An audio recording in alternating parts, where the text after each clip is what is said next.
Welcome back to another exciting edition of Light Beer, Dark Money. I am the Light Beer man, Chris Clements, and I am without my successful, amazing, incredible partner, Sean Noble. He is off this week, but I'm really blessed and happy to have a tremendous guest on our show this week, a longtime friend, an author, speaker, a follower of Jesus of Nazareth, my buddy, Carl Medearis. Carl.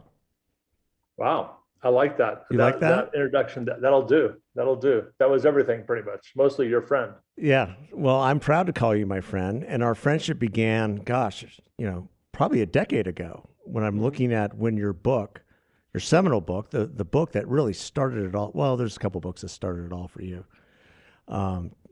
Tea with Hezbollah was one that kind of got things really rolling. We can get to that in a little bit.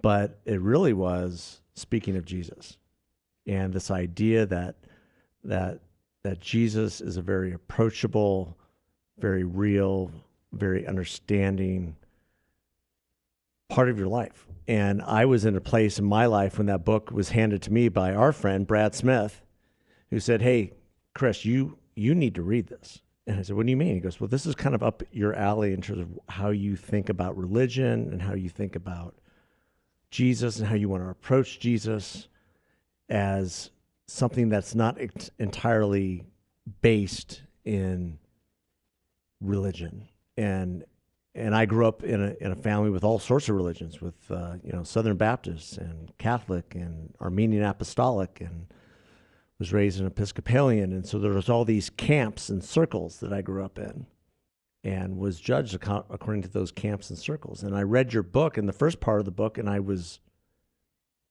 really taken back and floored by the simplicity of it and how it then became to really affect my life and my faith and my understanding of who Jesus was and who he can be in your life. So what? Well, man, I wish everybody would have that reaction to the book. It wasn't all positive, by the way, as you might guess. You start poking at people's country or at their religion, and I do both. You actually end up getting in a lot of trouble. So there's the rest of the story. Well, tell us a little bit about that. I mean, it was a big book for you. It was a groundbreaking book in many ways. I mean, I always talk about you in one sense. I tell two stories, but I want you to tell them. I tell them the story of you in Colorado and being with the two imams, the two rabbis, and like the cardinal of the Catholic Church, and then there's just Carl, and you're at a symposium. And then I always talk about how you greet people, which is very unique. And that is when people ask you if you're a Christian, you always say, "What do you mean by that?" And I just think that is such a different way of approaching walking, engaging other people, number one, and walking with them in a different way. Yeah, it's interesting. I mean, it's interesting. We kind of know this because if you took any communication class in college or in high school, you know that primarily communication isn't about what I say, but it's about what you hear. So it's that transaction between you and I, my mouth saying some words, making some noises, which it does sometimes, and then hitting your ears, processing through your brain, through your culture, through your life, through your experiences, and then it means something to you. So if I say these days I'm gay, that probably doesn't mean I'm happy, right? Yeah. But when we grew up, that meant I'm happy. Now it means something different. Growing up, being Christian probably meant that you were a really good person. You went to church, you believed in God, you had faith, and you were married and had kids. I don't know, it's something maybe generally positive. These days, being a Christian, it could still mean that, but it more than likely means a bunch of other things. It might mean that you're Republican. It might mean that you're American. It might mean, we lived overseas a long time, 16 years in the Middle East. And if you say you're a Christian Beirut there, it's purely political. It just means you're part of a certain political party that is anti-Muslim. So you just have to be careful these days how we use words. And we kind of all know that, but I think we forget. Right? Yeah. Well, you spent 16 years in Beirut during a time when Beirut wasn't exactly, Never Neverland. Tell us a little bit about that, and not that it is today, Yeah. but it's been a interesting journey in that regard. You were just there several years ago, and you have a tremendous heart for what's going on there. You have a tremendous heart for bringing the teachings of Jesus to people who need to hear it. And tell us a little bit about your time in Beirut, your family time in Beirut. You wrote a little bit about it in Adventures in Saying Yes, taking cookies to the Syrian army, which is one of my favorite stories. But tell us a little bit about that. Well, how did that happen?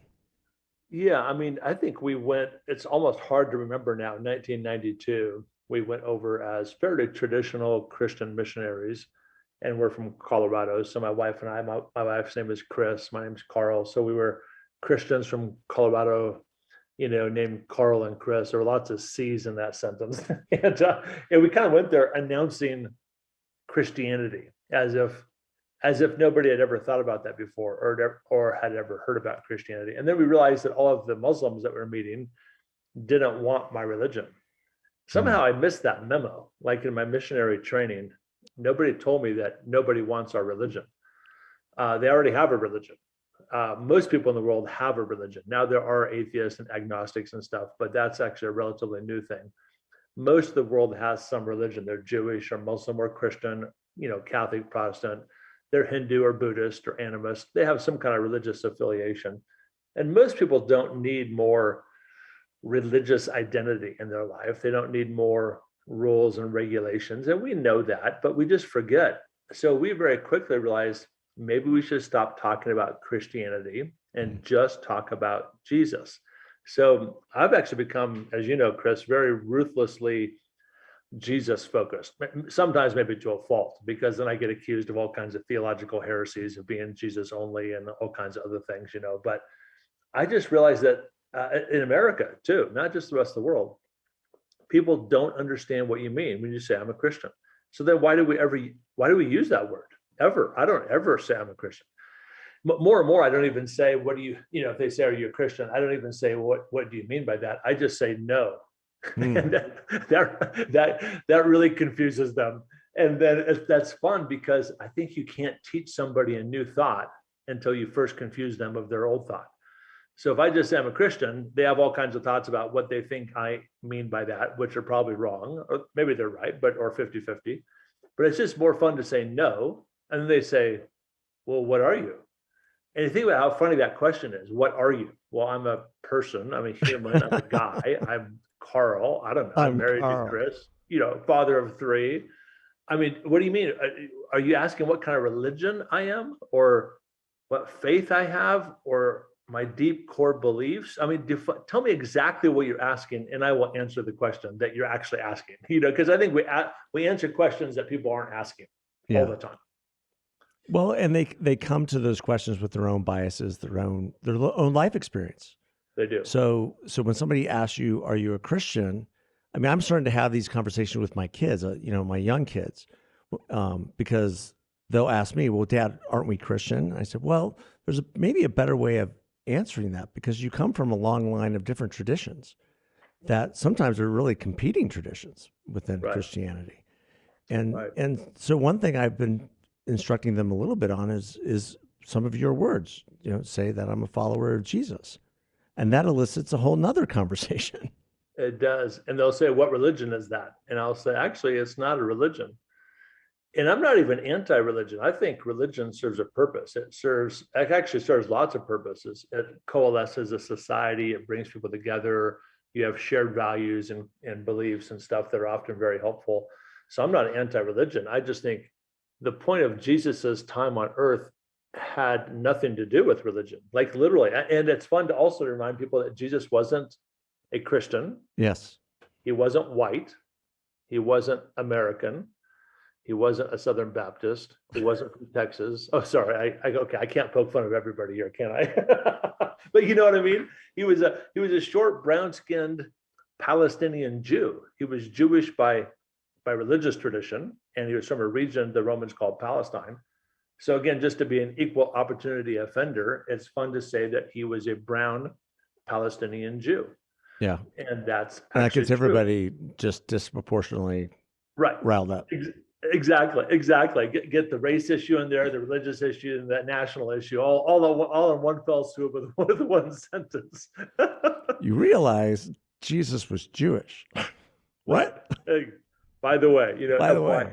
And he definitely didn't come. There's no hint of any words of his in the Gospels, in Matthew, Mark, Luke, or John, where he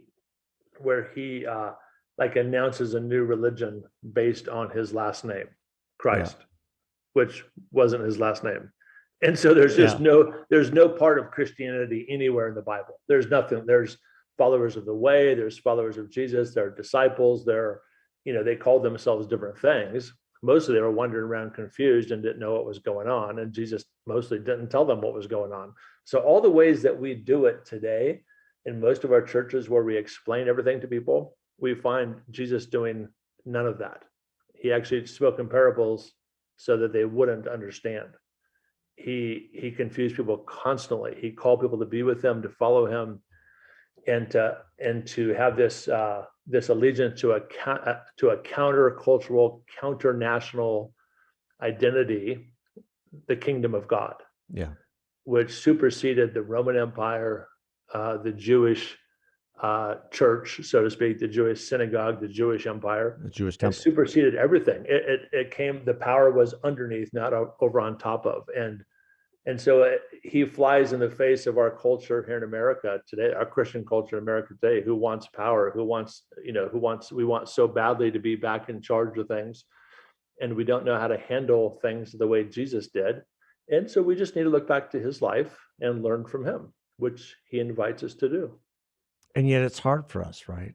Because we think that we put Jesus in our own little box. And I think you talk about that in your book, speaking of Jesus, that we put him in our own little box. We want him to be, the conservative Jesus, or we want him to be the liberal Jesus, or we want him to be whatever box that our life experience comes from. We want to put him in that box versus just reading what he said and learning about what he said. And while you were talking, I was thinking about how we've put the disciples on these pedestals, and yet they were so flawed and so clueless.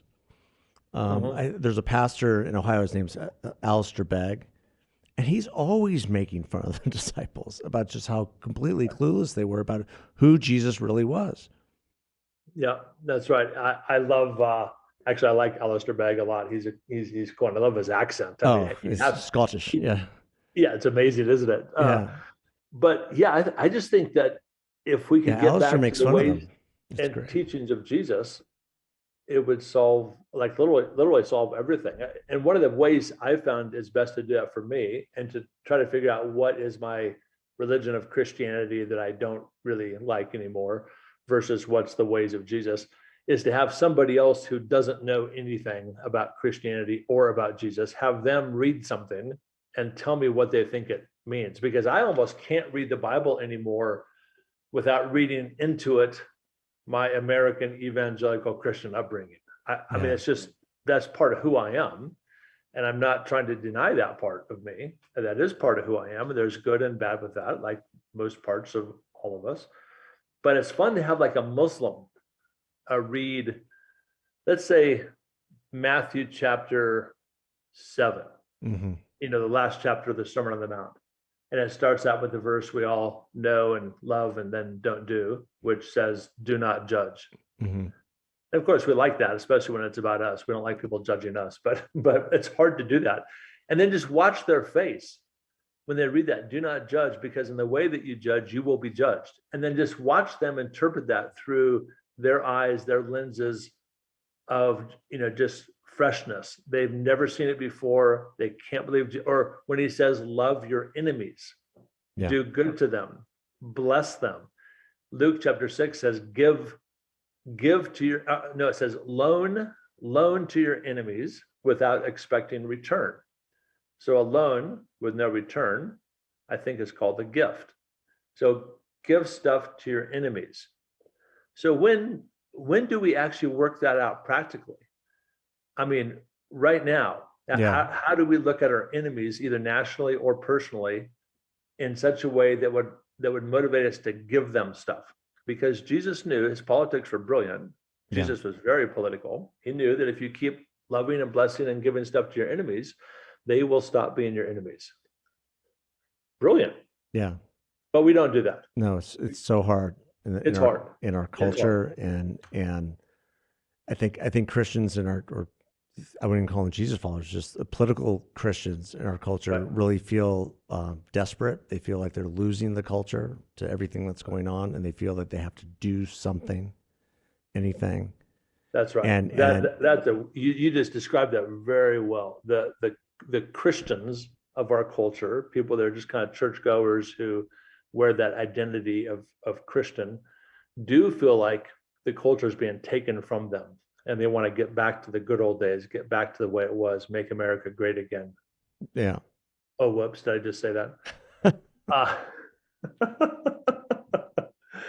But it's true when you feel like you're losing something, and that's what fundamentalism always is. Islamic fundamentalism. By the way, Islamic terrorist activity, Islamic fundamentalists, the bad Muslims, whatever percentage that is, I think it's probably 1 or 2% of Muslims are that kind of a fundamentalist that would lead them to commit acts of terrorism. They're doing that because they see their religion going fuzzy, going liberal, and they're trying to recapture it. And so they become, as a counterbalance to the liberalization of Islam, the fundamentalists become more angry, more fundamentalist, and Christians are doing the same thing. Christians in America, around the world, in a reaction to seeing our kids leave the church in droves, which is in fact what's happening. People are tired of the church because the church mostly doesn't do anything the way Jesus did. And our young people see the hypocrisy of that. And so they're leaving. So what do? The parents, and maybe more our generation, we overreact to that. We become fundamental, and we preach kind of harshly. Like, you have, how many times have I heard, do not forsake the gathering of yourselves to, it's every pastor's for that, and the verses about tithing, or every pastor's favorite scriptures, got to tithe and you got to go to church. Well, the young people see the hypocrisy in that, and they just don't want it. They don't want any part of that. They don't want to go there. And so let's let that go. And let's just say, what if we actually followed the person and the ways and the life of Jesus of Nazareth? What would happen if we did that? And let's do it together. Let's not do it by ourselves. That doesn't work with anything. Let's do it together. And then may you call that church? You might call that church, and that would be fair. That'd be great. And I'd love that kind of church. And I do love that kind of church. Yeah. So take us back a little bit to, so much of your ministry is ministering to Muslims, in Beirut and around the world. How do you approach that with the idea of speaking in Jesus, speaking with him, and how is it received, and how is your approach, and how has it changed, I guess, from when you first went to Beirut as this wide-eyed evangelical family with religion on their shoulder, and probably got it, flicked off pretty quick. Right. Yeah, it actually changed fairly quickly, just because I'm a pragmatist. I don't think I even understood what I was doing when I stopped calling myself a Christian and started calling myself a follower of Jesus. I think for me, it was just a term, because I realized the word Christian wasn't working. So I thought, maybe I'll just say Jesus a lot, maybe that will help. And it did help. And so I think it took my heart and my mind and my theological brain to catch up with what I was saying.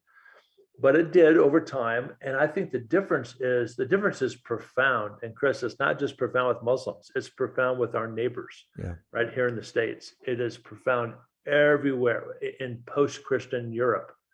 They are so sick of Christianity. If you mention anything about being a Christian or Christianity, you just lose your audience almost immediately. Here in the States is different, because we still have so many cultural Christians. I've heard it said that I think it's 8 or 82% even of all Americans still check the box Christian, if they're doing a census. They're not Muslim, they're not Hindu, they're not Buddhist or Jews. Mostly Americans are some kind of Christian, some kind of Catholic, Protestant Christians. practicing or not, I wouldn't know, but at least 8 out of 10. So it hits people a little bit differently here, but mostly what we found in the Muslim world, as here, is that when you lift up the life of Jesus, he's difficult to argue with. It's actually hard to argue with Jesus. It really is. I mean, what thing about Jesus? I love that. Can I put that on a wall somewhere? When you lift up the life of Jesus, he's difficult to argue with. It's a good line. That's a great line. Not sure I said that before, so yeah. I like that. No, that is fantastic. It just came out. He is difficult. Robin, make a note of that. That's what we're going to title this. Jesus. He's difficult. He's difficult to argue with. Well, think of some of the most famous things that he said. Come to me, all you who are weary and heavy burdened, and I will give you rest. Who doesn't like that? Is there anybody out there in the world today who's not a little bit tired?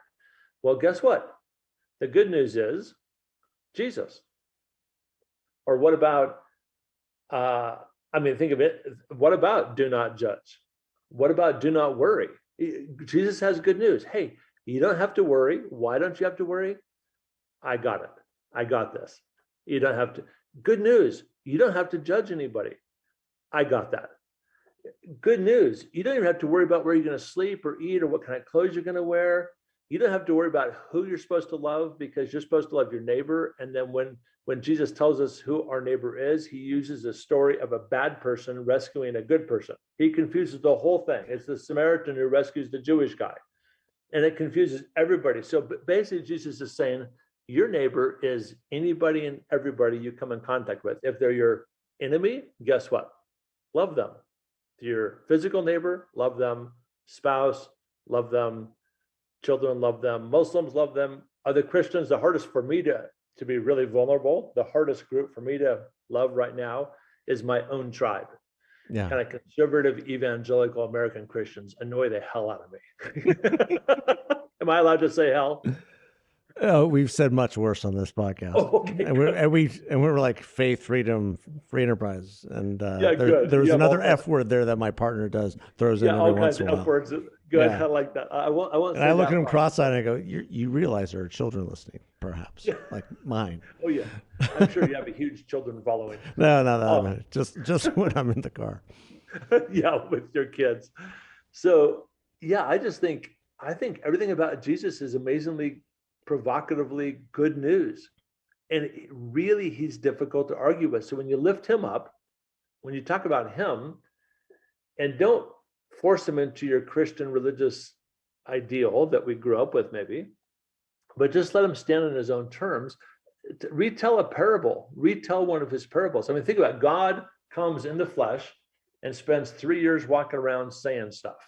And other than the Sermon on the Mount in Matthew, and other than maybe one or two other places where he gives a bit of an oratory, kind of like a sermon, other than that, 90% of his communications was him not answering questions, not giving answers, asking harder questions, and then telling stories that don't make any sense. We call those parables.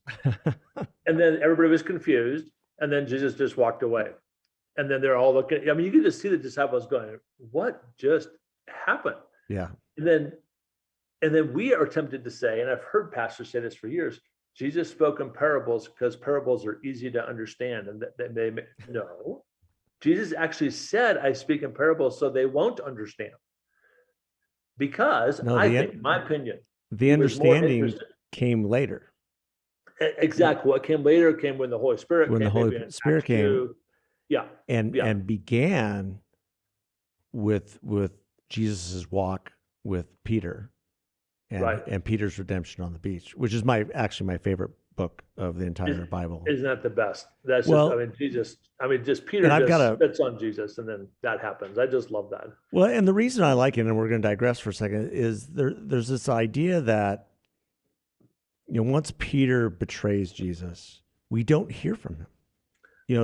He runs away from the courtyard, and the Bible says he wept bitterly. And then we see him at the tomb, the empty tomb with John. And then there's really no reference of him until John 21. And you have to think, he was looking around, to your point, and thinking, what is going on? I kind of missed the whole thing, didn't I? Right. And then what does he do? He turns to his friends that he's been with for 3 years, and he says, I'm going to go fishing. He doesn't say, hey, would you guys like to go fishing with me? He doesn't say that at all. He says, I'm going fishing. They're like, we're going with you because we don't want to leave you alone. Right. And then this whole transformation takes place. Yeah. Yeah. And that transformation on that beach where Jesus redeems him changes the entire world. Yep. Forever. That's why I love it. And think about how much grace was there. I mean, Jesus knew that Peter had it wasn't just like the way we deny Jesus these days. Maybe we don't speak up or something like that, but it was like an actual denial. I don't know him. I don't know what you're even talking about. I never knew them. I mean, I never straight up denial, not like a fuzzy esoteric sort of denial like we do all the time, but just a straight up denial. And Jesus knew that. And there was no judgment. No judgment at all. He just asked him this question 3 times. I love that too. I was going to say, Chris, that I think in the end, the reason why Jesus didn't seem so worried about explaining everything to the guys and the women, by the way, that followed him. Oh, absolutely. Is because he wanted them to follow him. He didn't care as much as we think he would have cared that they know all the right answers. At no time did he, in the world I grew up in, the way you got saved was you prayed the sinner's prayer and you said, some things that are important, and they are important things, by the way. And then you said a prayer, and then we say that, you're saved. I mean, it's so funny because that is so not anywhere in the life of Jesus, or actually anywhere in the Bible, even in the teachings of Paul. It's almost embarrassing. I mean, no time did Jesus set the 12 guys down and say, hey guys, I got some stuff to tell you here. Peter, stop talking. Listen, here's the deal. I'm God. In a little while, maybe a few months, I don't know exactly when, I'm going to die on a cross, but don't freak out. Don't run away. Don't deny me. I'm not really dead. It's like this whole thing that God has planned out. God, my Father, I'm God too, but there's a Father and always, it's confusion. Anyway, I'm going to die, pop back out in 3 days, send the other third of me down, the Holy Spirit. You're going to pray to me, but he's going to come in, and then you're going to be saved. Right? I mean, no time does he do anything like that. And they're confused all the way. We know they're confused until the end, because in Acts chapter 1, before the Holy Spirit does come, in Acts chapter 2, the last thing the disciples say as they're looking up to Jesus, they say, so wait, now are you going to restore the kingdom of America the kingdom of Israel? Oh, sorry. The kingdom of Israel to us? Is this the time? And then you just see Jesus going, oh, vey. Those guys, what's wrong with them? That's one of those passages in Acts 1 that is looked over. And it's amazing that even at that time, you still have some of them who are clueless. That's what Alistair talks about. He goes, look at this passage. They still have no idea who this guy is. They still don't know. Even at the resurrection. But Peter does. And to your point, redemption, bringing Jesus into your heart, walking with Jesus. There's no better illustration of truly what it means to walk with Jesus than Peter on the beach with Jesus, where Jesus redeems him. Right. After he's exasperated and basically says, I'm going fishing because I'm going back to my old life. I mean, that's really the story there that everyone misses. What's Peter doing? Well, Peter doesn't know what to do. So Peter goes back to his old life. He goes back to what he knows, what he loves. I think I'm just going to go fishing. You guys want to come? Yeah, sure. Great. Fine. Yeah. But I don't really care about you guys. I'm going to go do what I know.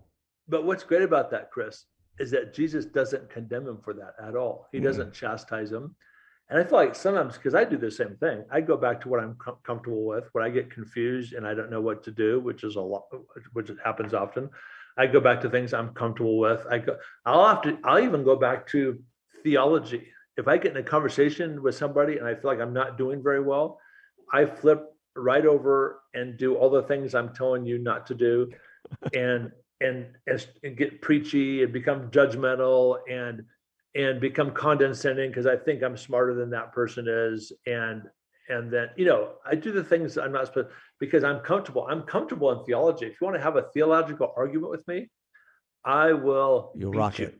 Yeah. I'll beat you. I'm going to beat you over the head until I've, beat you into submission and I win the argument, as if that actually does anything, really helpful at all. But I do, because that's how I grew up. You have to win the theological argument. I have to prove that you're going to hell, I'm going to heaven, and here's how you can switch sides. Right? Yeah. I mean, it's horrible. You're the guy standing on the corner with the boombox and the big sign. Totally. You talk about that in your book quite a bit. And I have been that guy. Yeah. I have been that guy. So you know what that is. That's easy for me. That's comfortable for me to flip back into my, Christian evangelist garment and preach at you, because it makes me feel superior to you. Mm-hmm. And it doesn't allow me to actually ask questions about your heart. Still, when people say to me things like, well, if God is so good, why is there so much suffering in Africa? Rather than saying the real answer, which is, I don't know, it is tempting for me to go into things about sin and the theology of the fall, Adam and Eve, things that they're not actually asking about. It's what's happening. I hate to say it. It's what's happening. I see it right now on social media. Yeah. I see Christians posting things like, guns aren't the problem, sin is the problem. Wow, really? That's really helpful.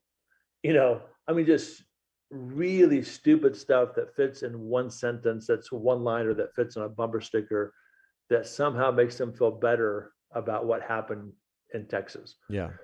And because we've lost the ability to have any nuance, we've lost the ability to have real discussion, to ask real questions, to be sensitive to people, to be sensitive to a culture, to a nation who's in mourning and who's confused right now. We're all confused by the last few years of our country's narrative. And we don't know. And liberals say really stupid things, and then conservatives say really stupid things, and Christians say dumb things. And they're mostly platitudes that fit on a plaque or a bumper sticker that are just not helpful. And that is not the way of Jesus. Well, yeah. And it's easy to, again, go into our camps, right? Go into I'm the Second Amendment camp, you're the gun control camp, let's fight it out. Right.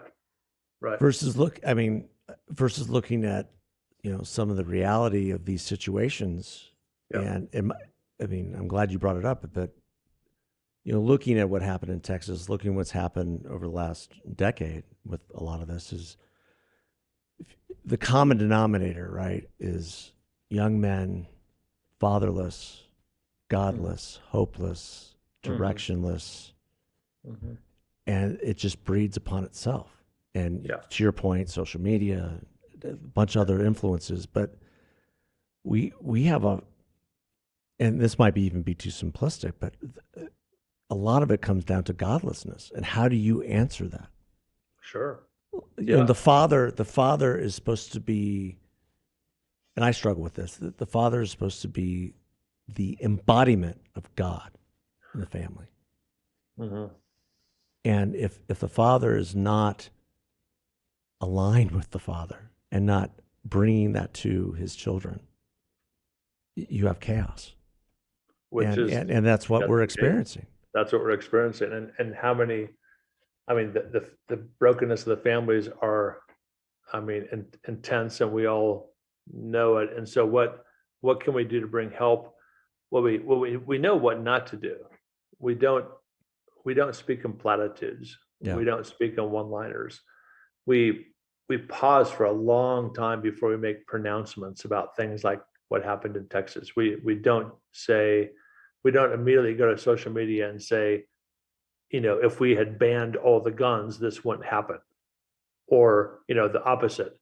Guns don't kill people, people kill people. Well, both of those statements are bizarrely unhelpful. Yeah. And like so many things that are unhelpful, they both have some truth. Both have some truth, which is, the worst kind of unhelpful statement is one that has some truth, but it's not completely true. And so what if we just stopped and together, Republicans and Democrats, right and left, pro-gun, anti-gun, we just stopped and we mourned, and we just, we're sad. We should just be sad. I don't know. Did you see Steve Kerr's rant on media the other day? Yeah, I did, and I I have different thoughts maybe on it. Yeah, You know, I I Steve loved it. Steve is I've known Steve in the past and haven't talked to him in a long time. He's a really good guy, and Yeah, he's endured a lot of personal hardship. yeah, But I go back to what I said before, and that is, yeah, you know, you go on his Twitter page and it says, you know, husband, father, you know, dad. right. I'm like, well, you know, that's beautiful, that's great. Yeah, But if you look at the common denominator of what's happening in our culture right now, mm-hmm. it's that isn't happening. Right. It's That's the right. fatherlessness, the hopelessness, the godlessness of that's creating these, for lack of a better word, demonized young men Mm-hmm. who, you know, are running rampant in our society. When you have a Yeah, society that has marginalized yeah, boys, marginalized godly manhood, yeah, it's yeah. this And is I what think, happens. well, I think that that kind of bringing that back around to our topic that we've been Yeah, discussing. I think, you know, lifting up Jesus, not a religion, is the answer for yeah, these marginalized young men, because you can't wave a wand and fix families. You can't make all the dads reappear, yeah, because dads will always disappear. There'll always be dadless boys and dadless girls. And and so can we work on that? Yeah, of course. We don't just give up on that. But you can, to all these millions of young men that are growing up in our country without a good father figure, and there are many, and there are, by the way, there are lots of kids growing up in homes where they do have a father, but they might be better off without a father because yeah. that father is just horrible. So you have all kinds of versions of that, right? Yeah, And so of that's course that's what we precisely it. want. We want beautiful families, but we don't have that. But we do have a beautiful Jesus, and he shows us how to look like the Father. The scriptures say that he's the exact representation of God. So it's fun and helpful, I think, to think about that. If your concept of God doesn't look exactly like Jesus, then it's not God. Hmm. It's the figment of your imagination. It's maybe how you were brought up. It's a religious form of God. The God I was brought up with, honestly, Chris, was kind of an old white guy with a long gray beard. I have a short gray beard, but he, for some reason, had a long gray beard, and he had a scepter in his hand, and he sat on a big wooden throne, and he just looked angry. He was Yeah. mostly just pissed off with me all the time. And probably rightly so. And so I just remember thinking God's just getting ready, like he'd say, Carl, come over here. And then I get close, bam, he whacked me on the head. You've been a bad boy. And I'd be like, yes, I have been a bad boy. Right? So, and that was my God. But that God That just was was like, mine too. So it was that's probably why we get along so well. We have this. that's probably true. We But have I think this. a lot of people have that God. Yeah. And but when you transpose that God over Jesus, or Jesus over that God, you don't see, that God disappears, because you can't see Jesus act. Did Jesus do that with Peter in your story? Did he hit him over the head with something when Peter came off the boat, when he escaped after denying him? Then he went off to go fishing. And what in the world, what the blankety blank are you doing, Peter? Come over here. Come here, Peter. I'm supposed to be building my rock, the church, on you, and you are such a bleeping knucklehead. What is wrong? Bam! Take that fish and just hit him right upside the head. Jesus so didn't do that. No. And he's so welcomed everybody, and he seemed to prefer outsiders. He was always suspicious. I almost felt like skeptical of insiders, his own people, the Jewish leaders. But he'd go the extra mile always for the lost thing. Jesus always preferred lost things. Yeah. Every parable, every story, you hear about him leaving the found ones, the ones who are found, and looking and leaving and going off to look for the one lost one, and doing everything, turning the house upside down to find the one lost coin. Yeah. And the one bit of buried treasure, and the one bit of the little tiny pearl hidden at the bottom of the sea inside of an oyster shell. And everything was small, it was lost, it was buried, it was marginalized, it was the not preferred thing, it was the not exceptional thing. There was no Jewish exceptionalism in Jesus's world at all. and he loved lost things. Yeah. And we have forgotten that. We have forgotten that. And if we can get back to that simple idea that Jesus not just loves everybody, but it's almost like he prefers the ones who are most messed up. So these young men who, you're right, are growing up fatherless and then have lost their way. And then you add maybe a little mental illness, which is easy to add into that mix. And then they go buy a gun and shoot up a school. It's actually an easy scenario to come up with. Yeah. And I think guns and what we do about guns is part of that answer, but it's obviously not the only part. And Jesus has the answer to that. He prefers those people. He loves those people. And then we, following Jesus, learn to love them as well. And that's actually what changes our society. Yeah. Not easy. It's not easy. No. You touch on this in your book, speaking of Jesus. And I mentioned it earlier in a symposium that you did where a question was asked, how do you get into heaven? Oh, yeah. Can you tell us a little bit about that? Because I think it encapsulates so much of what you're talking about in terms of how people are turning away from religion, turning away from organized religion, from rules, regulations, do's, don'ts, and are missing Jesus. Yeah, I will. Yeah, you mentioned that before, and I haven't told that story for a long time. It is a good one. It's the best story, so I need to get you on record on it. Yeah, exactly. Yeah, thanks. No, it is a good story. I mean, because it does kind of encapsulates, explains some of what I'm talking about. So Colorado Springs, which is, these days kind of the bastion of evangelical, organizations and churches, and a great city, and it's where I grew up. Colorado Springs actually they're not doing it anymore, had been sponsoring once every 6 months or so a public forum where they discuss really, hot topics of the day. And this is, a few years ago, but they had discussed gun control, abortion rights. And then this one was about multi-religious, conversation or, religious identity or something.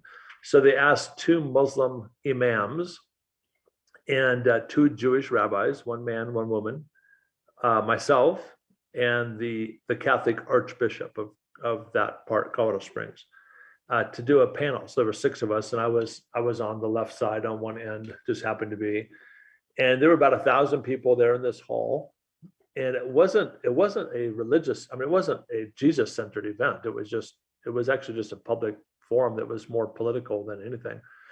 And they started at the end. And they just had 2 questions. They said, we're going to ask all of you 2 questions. And there was no preparation. I had no idea what the questions were going to be. And the first question was, tell us how your religion, in your opinion, how your religion gets you to heaven. So the 2 Muslim imams, answered it the way a Muslim would answer it, which is mostly about, a scale. And if you do more good than bad, and then it's, God's final say, whether, he lets you into heaven or not. The 2 Jewish rabbis were interesting because both of them were a little fuzzy on whether there was a heaven or not. So that was kind of fun. They were like, well, you serve and you do good. And, we don't really know about the afterlife, but, who knows? And then the Catholic Archbishop actually did a good job, talked about, Christianity and grace and salvation, and actually gave a good theological answer. And then it was my turn. And I said, it doesn't. And so the guy repeated the question to me, like I didn't understand the question. He said, no. He said, Carl, the question is, how does your religion, tell us how your religion gets you to heaven? I said, it doesn't. And then literally everybody was there was a few people in the crowd snickered and some people laughed. And I think somebody said, amen, which is kind of funny, kind of a funny response, a Christian response to me saying it doesn't get you to heaven. And then they said, can you explain? I said, well, there's really nothing to explain. It just doesn't. Christianity, my religion, that is the religion I grew up in. It's Christianity. I did grow up in that religion, and that is my religion. I'll own the good and the bad of that. And it doesn't get you to heaven. And I just didn't explain. And then they kept trying to get me to explain. I said, I could talk about Jesus if you want. Jesus can get you to heaven, but Christianity doesn't. And they're not the same. And actually, Jesus and Christianity have almost nothing to do with each other. And then the guy, you get to see the guy kind of going, oh my God, what's going on? Who is this guy? I thought he was one of the Christian guys. Yeah. And the second question was even maybe funnier. It was about terrorism. tell me how your religion has dealt with terrorism over the centuries.